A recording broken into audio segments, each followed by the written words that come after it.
Welcome to Business Insights. I'm Kristin, Devitt, Strategic Communications Advisor at KDPR.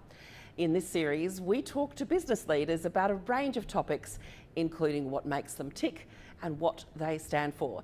Joining me today is the founder and director of Sovereign Cloud, Scott Wilkie. Scott, thanks for joining us. Tell us a little bit about Sovereign Cloud and the sovereign nations that you look after. Okay, so the terminology is probably pretty simple. Sovereign, it represents something that is specific to a nation state, and cloud, we build cloud computing platforms. For me, I almost fell into the opportunity because I went looking for for an opportunity to build cloud platforms for governments, because I noticed that the US was saving many billions of dollars doing this. But found my now business partners in the UK who were building classified platforms for Her Majesty's government.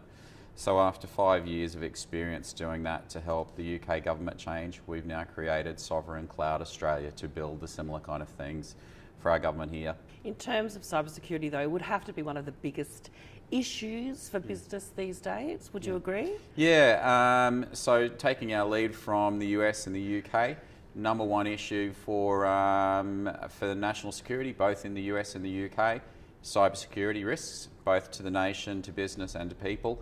And also in their boardrooms, number one issue for every board to consider. In Australia, it's become a top 10 issue.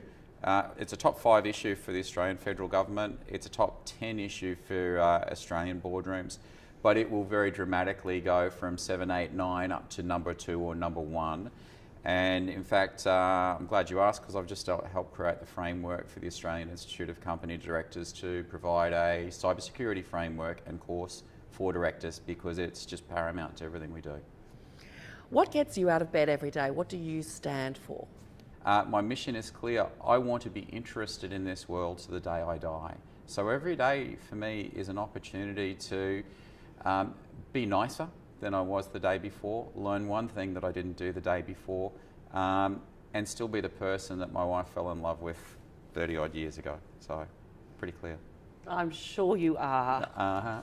Depends which day. Yeah, one of the important aspects of building personal brand as a business leader is being prepared to let people know a bit about you. Yeah. What's one thing about Scott Wilkie very few people know? Oh, well, the first thing that comes to mind, I don't want to talk about.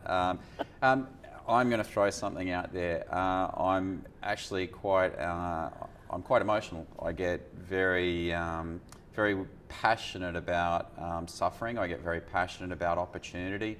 I get very passionate about helping people. And my wife would tell me that I'm not creative. However, when I was a young investment banker working on Wall Street, I was a finalist in the American Poetry Competition. And my poem is gratefully published in the Library of Congress in Washington, DC. And I haven't written poetry for many years, and shame on me that that hasn't happened, but there is a very philosophical side to me. So, Fast 5. Are we ready? Ready. Android or iPhone? iPhone. If you had to take one item to a deserted island, what is it? Wife. She's not an item, she's a person. Oh, okay, It's got to be an item. I understand where you're going here. Fishing rod. Very good.